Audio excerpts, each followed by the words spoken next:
Hi, everyone. Guess what? We're doing 5 questions again, and Shameika is back. Nice to see you, Shameika. Thank you for having me back, because I always have questions. Well, let's jump in. Go for it. Number 1. All right, number 1, because this is something that I find myself constantly looking for on YouTube or Google, whatever. But so I feel, and we kind of brought this up on when you were a guest on my podcast, Ladies Edition, where we were talking about how trauma from your past can show up as like a physical ailment, whether it is fibroids or something like that. So I've got this recurring skin thing that keeps happening, and I'm like, what is causing this? Like, it's irritating me. And I'm like, how do you manifest or self-love this thing away? Firstly, what or who is irritating you? Because I think the words that you use to describe what you've got give you a lot of really good information. So you go, okay, what is something irritating me? Is it a conversation? Is it a person? Is it a situation? Is it my bank account? Is it my romantic relationship? What is it? So if you find, I mean, you'll pretty much know the answer to that quickly. Right. And then you go, okay, now I've got to look at, is it my interpretation of what's in front of me that's bothering me? Or is it my beliefs about it? Is it my trajectory as to what's happened to me before and this situation, person, or whatever's going on that's irritating me? Is it a photocopy of something from the past? And that's why it's bothering me so much. So I do think the body really gives you a lot of really good information in, firstly, what is it? And what are the words I use to describe it? Now, the other thing is Louise Hay did a really good book called Heal Your Body. It's a thin little book. It's got all the different diseases, all the different ailments, and you can look it up and then look at what the affirmation is to go with changing it and letting it go. It's an excellent little book. So I have the book. It's just a matter of me opening it. Sometimes we don't want to know. Right. But it is, I think that as you were talking, I'm like, I know exactly who has been bothering me, because this only popped up in the past couple of years when I've been dealing with this one person. Yeah. And I'm like, and it's in a like a work type of relationship, whatever. But it's they give me so much anxiety. And so I think that seems to be maybe related. So it's like, okay, I need to figure out how to get rid of them or the work. Yeah.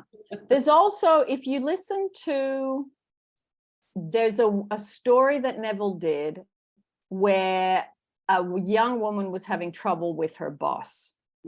And he basically explains to her that your boss is you pushed out, and you need to change your mental diet about the boss. So I'll put the link down below to that story, because if anyone is watching this, or you, because we all have at different times people that just bug us and annoy us and irritate us. So this is such a great example of how to correct that. And then the outcome can be where this just totally drops away and it no longer bothers you, which is the ideal outcome, the relief of it no longer being there.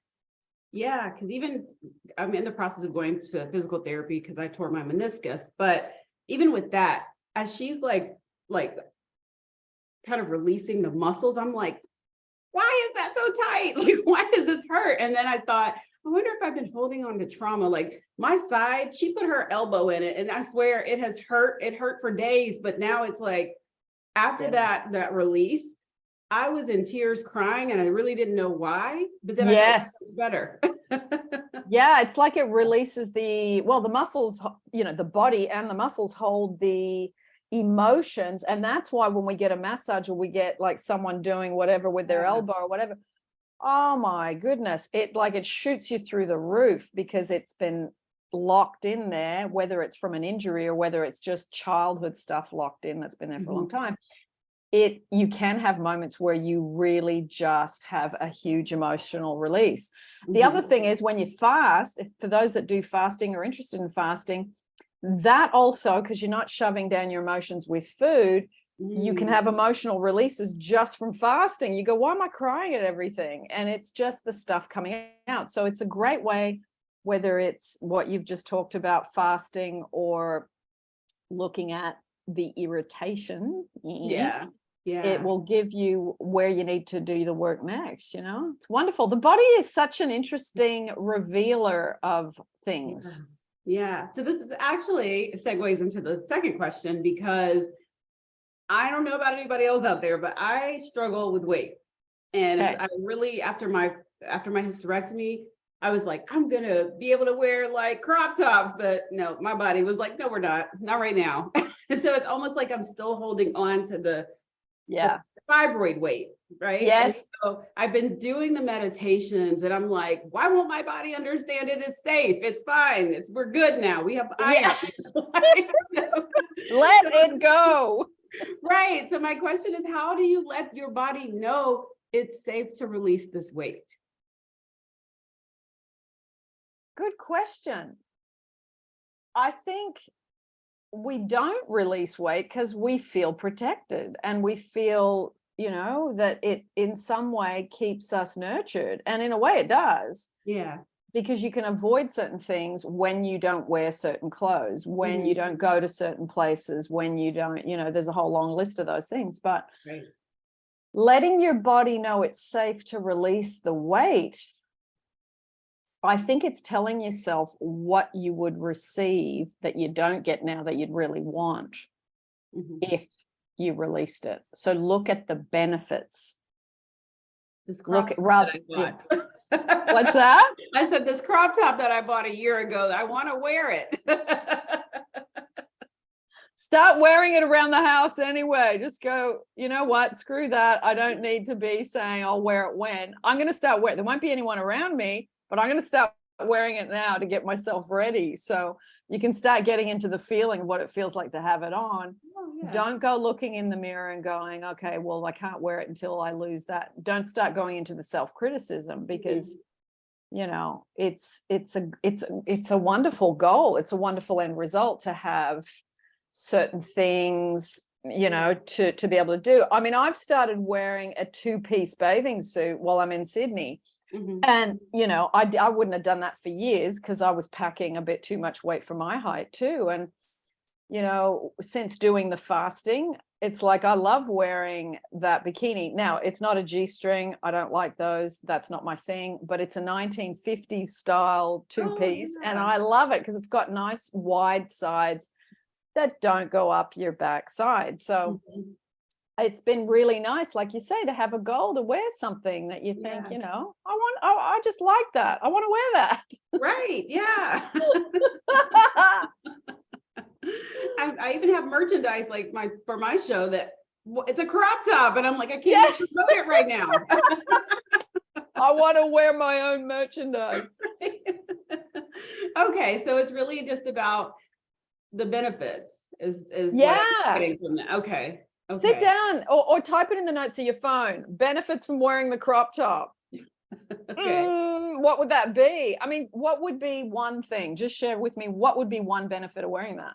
And it's not even necessarily just that crop top. Like all my clothes, and I noticed that I'm still in that mindset of, I have fibroids, so I need to dress and cover myself up. And so it's like, now a lot of those clothes don't fit, but I'm like, but I don't want to buy new clothes until I reach my weight loss goal.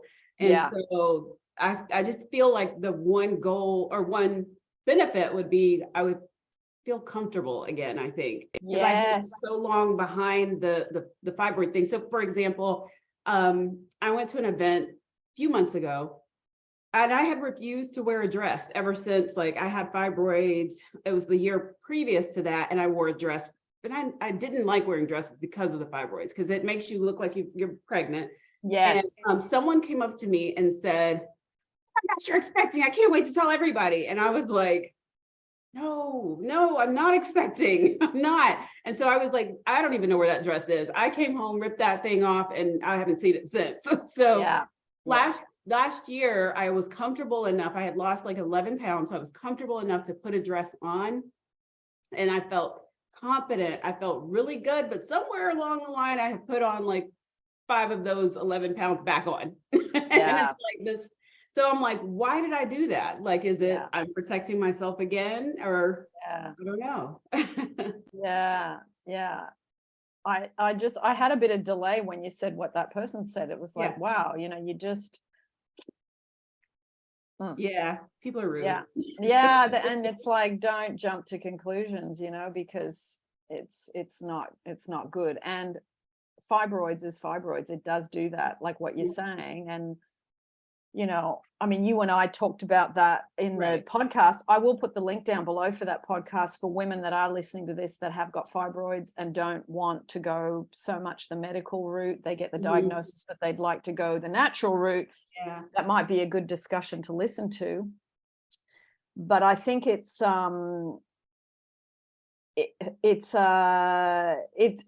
ties in with how you present yourself, having those sorts of things. And so many women have these. It's not uncommon, as we know. It's a lot of women have this at some point in their lives, and it's something that does affect self-esteem, our weight, how we feel about ourselves, in how we dress, all these sorts of things. But yeah, all curable, all fixable. Yes. So which probably segues into the next question. Now I'm seeing a pattern of how I did this, and I didn't even mean to do it. Yeah. But as you do go through things like that, and your self-esteem is kind of shattered and cracked a little bit, and then you're in this relationship, or you're having a crush on your SP or whatever it is, and you finally get that SP, or you're in that relationship, or you're at least dating, talking, whatever, and then you find yourself seeking reassurance all the time, because you're like, I want to make sure they still like me. They still like me. And I was just talking to a friend earlier, and she's like, why do I always need a text from this man every single day? And I was like, you're asking the wrong one. But I thought that would be a great question to ask you, since I knew I was doing this today with you. Yeah. And it just kind of, I'm just going to tie this in because I keep watching these videos, and I just want to, I'm not sure if either one of these options are what we should be looking to. You were talking about suffocate with freedom or act as if they love you. Yeah. So is that, so I guess the question would be, what's the difference? And should we be applying both when we feel like we're seeking reassurance from our SP? Yeah. Okay. Nice question. I'm a journalist. That's really good question. Okay, just say the last bit again, because I'm still hatching and my head's not working fully. Okay.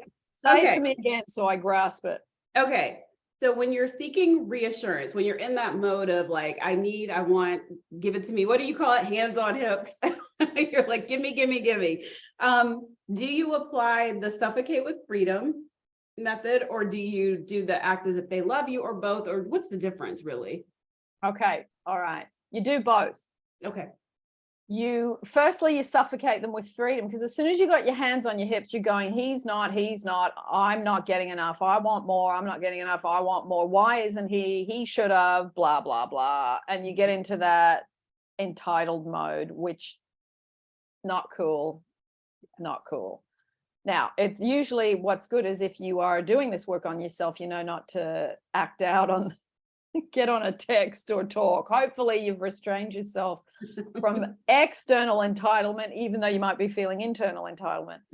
So suffocate them with freedom is you are allowing them to be where they're at. And you're saying, you're not put on the planet just to meet my needs. You have an awareness that you're no longer a child, because that hands on hips thing is a child response. I'm not getting enough. You should be giving me more. Why aren't you? Yeah. So if you can identify that in yourself, that you are now in childlike mode, that's not mature. That's basically saying, you're the source of my supply and you're not giving it to me. So, there we go. I can see in me, I've made you my source of love, and no one is anyone's source of love. When you're a kid, yes, because your parents have to meet your needs. But after you get to a certain point, you're 18, 19, 20, it's time to, not be expecting them to keep doing that. And if they trained you properly, they would have taught you to do it for yourself. But a lot of us didn't get that. So we're learning this as adults. And so you suffocate them with freedom and you say to yourself, so-and-so, put the person's name, is not my source of love. You can use the words infinite intelligence is, God is, source is, and you remind yourself that when you're doing that, you're not in a loving, generating love state. So you've dropped the ball on feeling loved and wanted within, and that's the work you need to do in that moment. Because as soon as you go, he's not, you got your ladder up the wrong wall. You are now getting into seeking external validation and reassurance and proof that you are loved. Not the person's job, not the person's job, not the person's job. And as soon as you start saying that stuff to them, I found that out.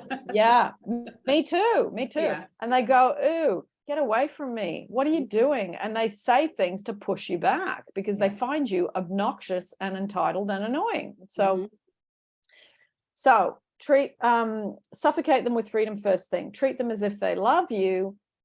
You are not treating them as if they love you if you're having that kind of dialogue in your head or outwardly to them. So you have to practice that.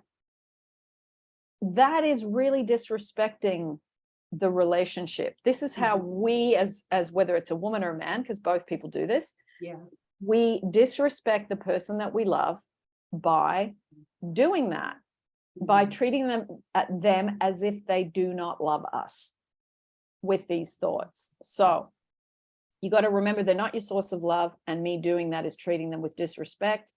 And it's me hopping out of the state of love and into the state of I don't have enough, and neediness and desperation. If it's obsession, it's desperation, it's anxiety, it's hands on hips, it's all these things, which is not a beautiful part of your character. Now, it's not about going, I have to judge myself for that, but I certainly need to pull up and stop doing it.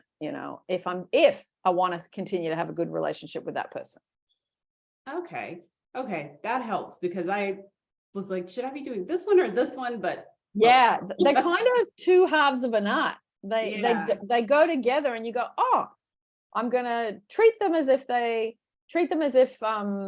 love me. No, what if I got my words mixed up? Suffocate them with freedom and treat them as if they do love me. So you're doing the two things. And I think those are two really fundamental things if you love someone. If you want to have them show up day after day. If you want to repel them, keep doing what you're doing. Yeah, so get your hands off your hips. That's it. Okay, so this one I'm probably going to pronounce it completely wrong. So the Ho'oponopono, is that how you say it? Ho'oponopono. Ho'oponopono. I'm from North Carolina, so it came out of all country.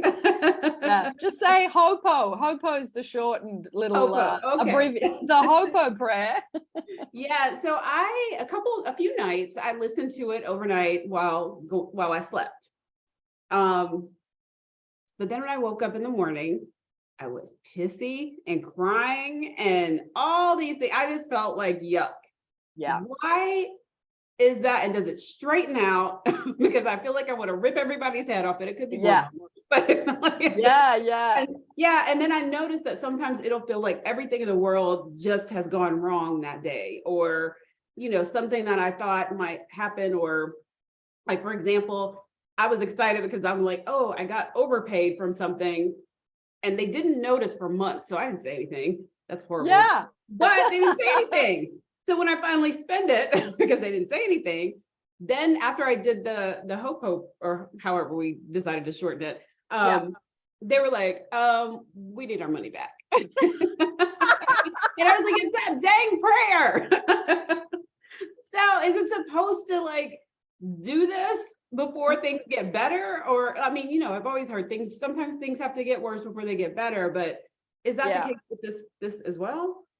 Yeah, the Ho'oponopono does two things. It actually makes you feel relief and relaxed and peaceful. A lot of the time it kicks up a lot of stuff because it's Yeah. there to clear. It's a forgiveness prayer. You're clearing and cleaning. You're doing the cleaning. That's what they call it. So Mhm.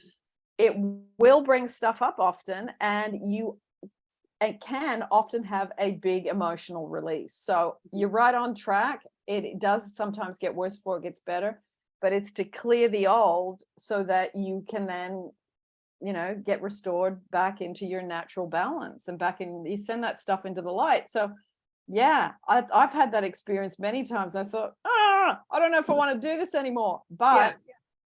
later on, when the things level out and you see a better, better outcome or whatever, you go, okay, now I get that was like something that had to be released from my body suitcase, and now I'm a bit lighter. But yes, Yeah. sometimes the pieces take a little bit of time to rearrange themselves. Well, with that, this is like a part B to this question, but with that prayer, I have seen some YouTubes that say like target what you're trying to like. So like they'll be like, dear body, and then say the prayer, or they're saying, dear, whoever your SP is, but I was too scared to do that. Yeah. Or they're like, dear whatever it is, dear money, to clear out whatever it is for that specific subject. Is that the way this is supposed to be done, or is it just do it in general? I've used it both ways. Okay. Like if something's really bothering me, I think, okay, let me set the intention. I just say, okay, source, I'm going to do it on this because I'm feeling a huge amount of anxiety about that particular person, that particular situation. So if I do it, I just close my eyes and just say that, and then just take a couple of breaths, sink in, pull my attention away from the outside world, and then I'll start. But there are lots of other times. The Ho'oponopono is pretty much what I do every morning when I wake up, because I know my mind has a very nasty habit of going to unwanted things that are bugging me in the morning. So I just start the Ho'oponopono as soon as I kind of wake up and I'm in the haze. Mm-hmm. I just start and I do that for half an hour, 45 minutes. And then it's like all the nasty thoughts can't jump in because you've given your mind something to do. So Yeah. I find I use it like that a lot. Okay. Yeah, because I was just like, I don't want to do this anymore. So I stopped. It's like, oh no, what's going to come up next? Right. So the next question, which I know you've done a video about, I think just as I was scrolling through some of the videos last night, but I don't think I understood how to do this, which is collapsing time and space with a long distance relationship. I was Yeah. like, I don't understand. Yeah. Yeah. It's concept that I first heard from Joseph Murphy. So I'll explain it in the simplest way I can. Okay. So let's use you because you're in the United States, big country, two sides. How long do you think it would take to fly from one side of the country to the other? It's about 5 hours. Okay. Well, from where I am. Yeah, from where 6 you hours are. now. Yeah. So it's around 5, maybe 6 hours. So you go, okay, I know that I'm going to collapse that whole amount of space from one side of the US to the other in about 5 hours if I fly. Now, if I didn't fly and I went by car, that would take maybe, I don't know, about a week if you were solid and committed. So you see what you're doing is then you're collapsing that same amount of space. Instead of going in 5 hours, you're doing it in 1 week. Now, if you walked, that might take you 2 months. Who knows? Depending on the speed of your fitness and how long your legs are and how committed you are to keep going. Yeah. So what you've done is you've gone from, say, 2 weeks walking, 1 week driving, down to 5 hours. Same amount of space, different time factors. Okay. Now, that applies to also collapsing space and time between you and a long distance relationship, which was your question.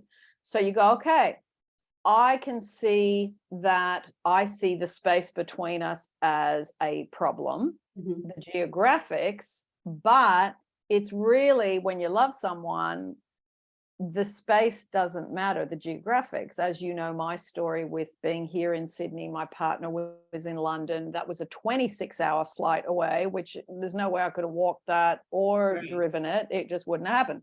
So I go, okay, I have to collapse the space and time between him and I. How do I do that? For you, it's a shorter geographic. For me, it was longer, but the same principles apply. It's an emotional space.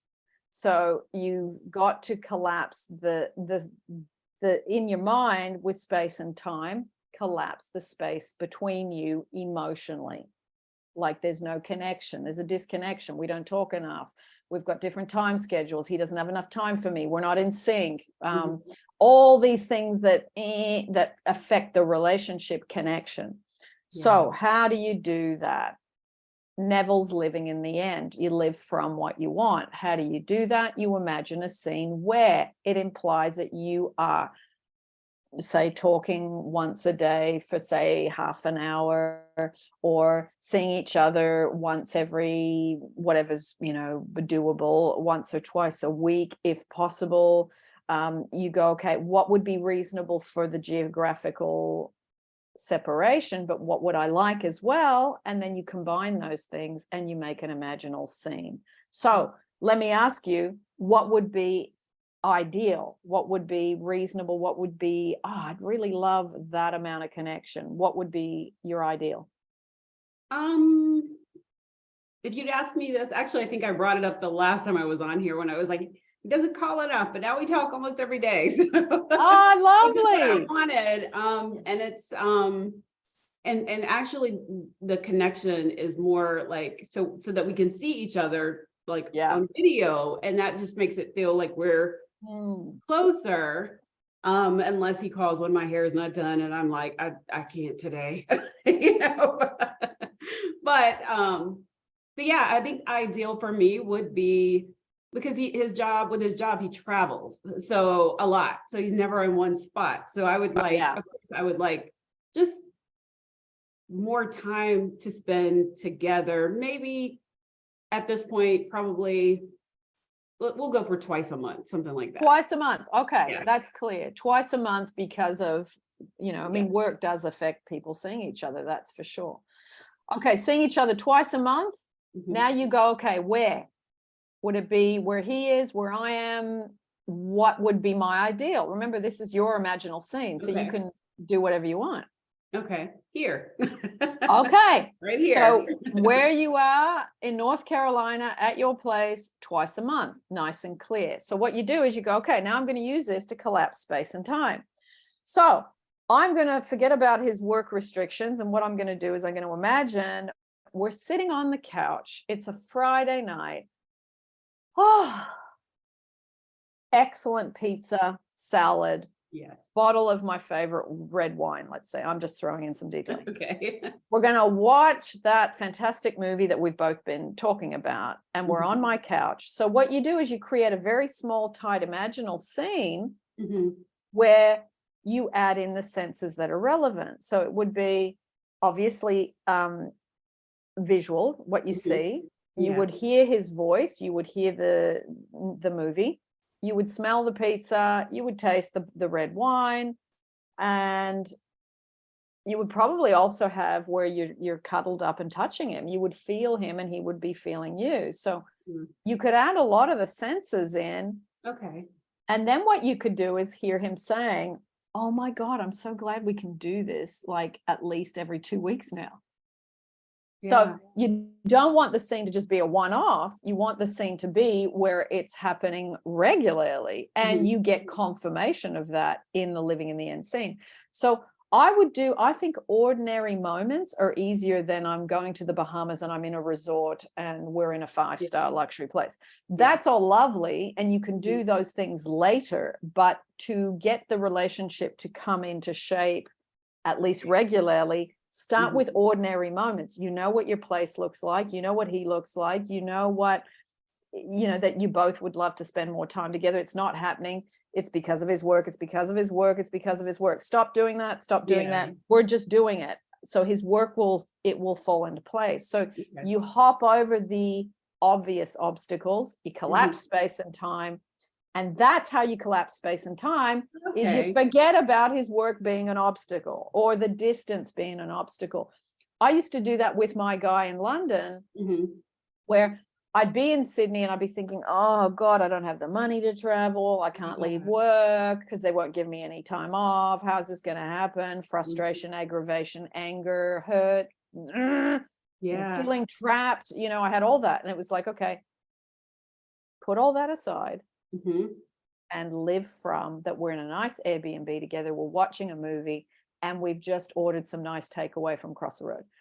So I had to keep hopping into that, irregardless that I was, you know, in another hemisphere. I'm in the southern hemisphere here. He was in the northern hemisphere. It was a whole other planet. Yeah. Wow. Okay. Yeah. So I guess like, for like, because of course my goal is for him to move here. So yeah, the same thing, right? Just kind of imagining his stuff here as well. You can try and do, if it makes it easier, you can do both if you want. Okay.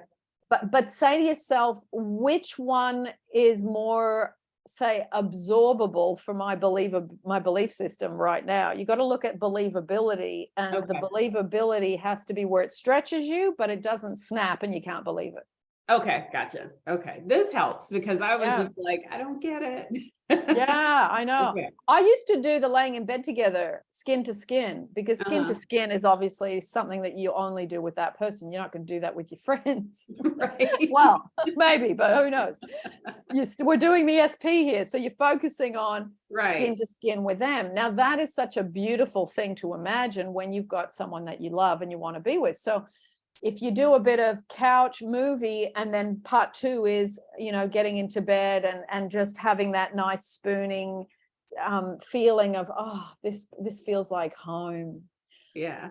Oh, I'm secure. I feel cozy. I can smell them. Oh, I love the feel of them. I love falling asleep like this. This is the best thing ever. So you jump into that scene, which would imply that he's there. Okay. You know? Whether these don't have to be like super long. They can just be like 30 seconds or something like that. Yeah, I'd probably extend it a little bit. Like if you're doing the couch, the pizza, the red wine in the movie and hearing him say that, I'd probably make that 5 minutes. 5 minutes, okay. Like enjoy. Okay. Pop the cork on the wine, or if you get a screw cap, get that open. Oh, I can hear that there's the glasses. He's holding one, you're pouring it in, or you're holding it, he's pouring it in. And you open up the pizza box. Oh my God, it's my favorite pizza. I can smell the cheese and the blah, blah, blah. Go through and activate the senses, because that's what infuses you. It's like when you put a tea bag in the water, you got to dunk it a few times for it to infuse. This is you dunking the tea bag. It's you infusing yourself with all the wonderful bits of, you know, I mean, yes, it's just you're pouring red wine into a glass, who cares? But you're doing it with him. Right. You're going to enjoy the red wine with him. You're having a Friday night date. Oh, this makes the pizza and the red wine taste so much better because I'm doing it with you. Okay. Yeah. Okay. Okay. I'm gonna do that tonight. I'm going to sleep. That's the best time for me to focus. Yeah. I'm so I can so feel and see your scene. Don't be surprised if I jump into your imaginal scene. I know. I'll be like, I'm gonna show up here? What are you doing here? We were talking about it. Get out. You can't have any pizza. I'd be there for the pizza. This is great because this whole, like all of the questions that I asked tonight, this actually really helped because I have been looking through YouTube, Google, everything else, like trying to figure out like, how do I do this? How do I do that? I mean, I Google everything, but I'm glad we could do this. Yeah. And it's got to be really, it can't be a fuzzy target. It's got to be really tight, concentrated, pinpointed.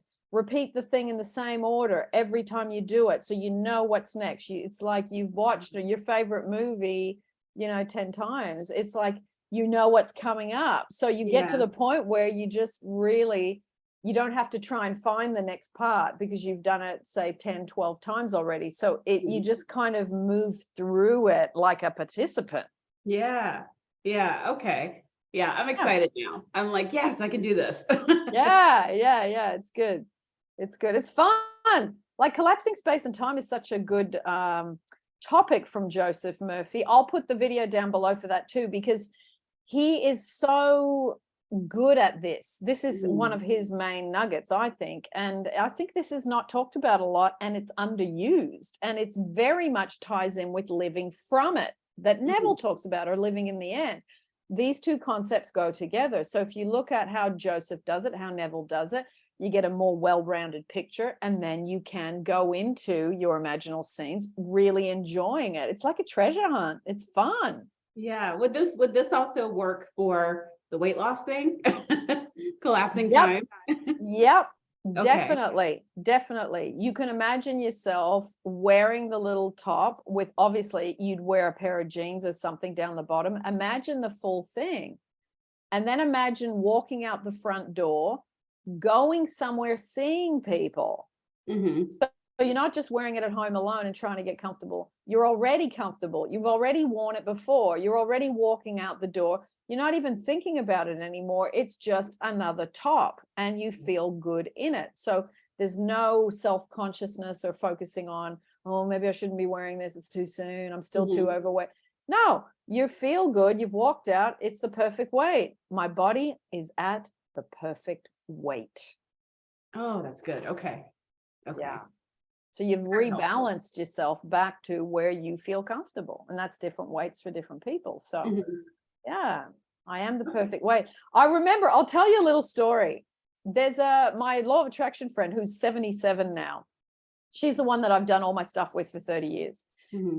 She was telling me, because we started fasting together, and we were both a good 2 sizes more than we should have been at that time.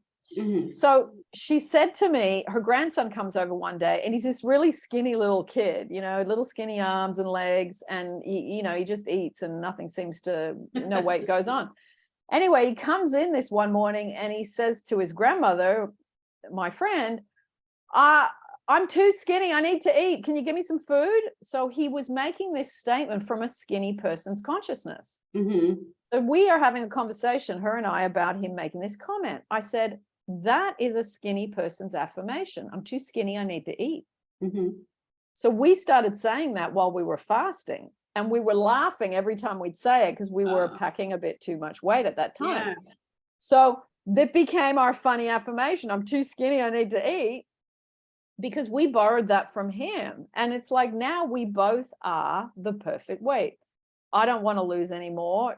We kind of just move between, 1 or 2 kilos. I know you guys do pounds, but it's just, a little bit, we're always in the right zone, and we don't really think about it. We still fast. I mean, I'm fasting with my mom every Monday. We do a full 24 hours. That's what we do together. And I'm going to continue to do that for the rest of the year, because I know when my digestion's not good, that's when I start to put on weight, because I'm not digesting. I'm holding on to food. So the 1 day a week just lets the food go through without piling more on top. And I find I can stay at my perfect weight really easily. And it's not about your age, your ancestry, your culture, your this, your that, all these things that we use to defend our limitations about it. Just get on with it and do the mental work, and then you do the physical work. You don't have to do a lot. The Kaizen, small incremental changes over a long period of time. Yeah, I'm going to use that affirmation. I'm too skinny. I need to eat. Because when you love that, but I used to be underweight, I probably said that. Yeah, it's a skinny person's thought. Like, people in Australia, there's this common thing that women say, and I just go, oh my God, don't say that. I just have to look at food and I put on weight. That's what they say here. Oh yeah, I've heard that before too. Yeah, it's like, why would you want to gain weight and not eat? At least if you're going to gain weight, enjoy the food. Right? I just go, exactly. don't say that. So yeah, it was just so funny what you get from different cultures. And I mean, I Mhm. grew up in France, and people don't even think about getting fat over there. It's just not a thing. So Yeah. I've got my French roots where I was born, and then I've got my Australian contribution from being here 30 years, and they're both at opposite ends of the scale. Oh yeah. Yeah, I'm gonna definitely use well, that affirmation, but I'm gonna use to see about the collapsing the time and space, because Yeah, I think that would be really helpful, because I've been trying to do right. EFT tapping, I've been Yeah, meditating, affirmations, all these things, and I'm like, yeah. these won't fall off. I know. Yeah. And that's not an uncommon thing for women. So, you go, okay, I've got to look at two things: how much food I put in, and I also got to look at the thoughts I have about food in my body. So, I mean, I Mhm. find too the whole concept of fasting, it takes effort. Yeah. And it takes, I mean, I find now I don't need 3 meals a day. I eat 1.5 to 2. I eat my meal at night, I try and eat earlier, because it's eating late, which was a big problem for me. Eating late and then rolling around in the night because I had a gut full of food, and I was really uncomfortable. So Yeah. eating earlier has definitely helped. Secondly, I don't eat till 2 o'clock in the afternoon the next day. I've Hmm. never been a morning person. I don't like breakfast. I don't feel hungry. So why eat when you don't feel hungry? Right. And then usually I'm hungry. I start thinking about lunch, around 12, 1, and then I'm eating by 2. So that suits my body type. It suits Hmm. me, and it works for just keeping at a really, I don't know what it is in pounds, but I stick around 60 to 62 kilos, and that's enough for me. I'm 5'4", 163, 64 centimeters, so not very tall. So Hmm. I can't be, eating what I used to eat, which was heaps of pasta, heaps of bread, and heaps of sweets. That was my Right. favorite three. I love those. Taste Yeah. great. Yeah. My fibroids love sweets. And my fibroids love sweets. They They did. love dairy, and sweets is what we feed. Like, we keep feeding them to grow. We've got Yeah. to starve the fibroid by now. Shameika, I've had fibroids, but I still eat those foods. I Hmm. just don't eat them as much. Yeah. And I Same. make sure, if I'm gonna eat it, I don't eat the cheap one from the corner shop. I make sure I buy a really nice one from a nice patisserie, so I can at least really Right. enjoy it. Right. Yeah. I just, I think I mentioned before that I used to crave like the little Debbie snacks, and I literally had a whole meltdown in the grocery store because I was so upset they were out of the Swiss cake roll ones, and I was just like, why am I standing here crying that they're out of this? I don't need it. But so I'm just like, well, let me go to another store. And so, Yeah. but Yeah. once I had the surgery and the fibroids are gone, I don't crave those things anymore. So I'll have like, if maybe every blue moon, Yeah. if somebody's having a birthday party, and then I'm like, okay, I'll have a piece of cake, but yeah, it's not Yeah. nearly Yeah. like it was. I Like all know. day, every day. Yeah. I know. It's such a comfort food, isn't it? It Sweets, is. It is. dairy, cheese. Oh my goodness. Yes, that's so fun. Yes, Mm. I'm going to take all of what you have taught me today, put it in my toolbox, and use these things. So Good thank one. My you. pleasure. Good questions. Yeah, I mean, they're questions that I probably don't think of because I'm, dealing with these concepts, but it's you bringing up the two different videos and saying, how do these relate to each other? It's a good question, because it is, there's so much stuff on YouTube, and there's so many people saying different things. I don't know how you guys do it now, because when I was learning, there was only books, there was no internet. So it was so Mhm. much easier for us. We had a highlighter and a book, and then my friend and Yeah. I would go, what do you think about that? And she'd go, da da da. And I'd go, yeah. What about this? And we just have a conversation with the two of us. There was no conflicting info. Mhm. So it Yeah. was much easier for us. So I do feel for those of you that are learning from, hundreds of thousands of different people online. You Mhm. just got to pick who you resonate with, and make sure that they've manifested and are good at what you want. I think that would be the only thing I would say about that. Pick people that are doing it and still living it. Yeah, yeah. I think that was one of the things for me. It was like I was watching so many, and then I was like, no, I need to just stick with Agnes. And not like Yeah. watch all these because a lot of it was conflicting or confusing. Yeah. Then I started to think, well, this person never talks about what they're manifesting or Yes. stuff like that. So it was like, well, how are they doing this? And then some of it, I thought some of them were scamming. Yeah. Some are Like, scamming. yeah. So I was just like, yeah, it's not. And I think I Yeah. did a couple coaching sessions with, a couple of them, but it was like nothing. And maybe I just didn't click with them in the way they were teaching it. Yeah, that's true. Yeah. Not everything for everyone, and we do resonate with certain people and Right. not with others. I mean, I find if you don't want to go wrong and you go, okay, I just don't know who to listen to because I'm new or whatever, stick to those that are have been established and around a long time. Abraham Hicks, I think Neville's books, Joseph Murphy, Catherine Ponder, Joe Dispenza, if you're doing health stuff, he's a definite go-to. Wayne Dyer, he's now passed away not long ago, but these people were givers. They weren't out to get and take, and their information is watertight still to this day. Yeah. Different angles, different takes on things, but I go back to those people. I don't really watch a lot of new people because I know that that I've got a lot of the gems with the old ones that have been around a long time, and I trust them because I've known they've stood the test of time. Yeah, absolutely. Mm. Absolutely. Yeah. Yes. I'll keep coming back to your channel because I resonate with you. And we will do more questions. I really enjoy your questions. It makes me think. They're thought-provoking. Well, thank you. Excellent. Well, Shameika, do you want to say bye to everyone? I will say bye, and then we'll say bye in private. Okay.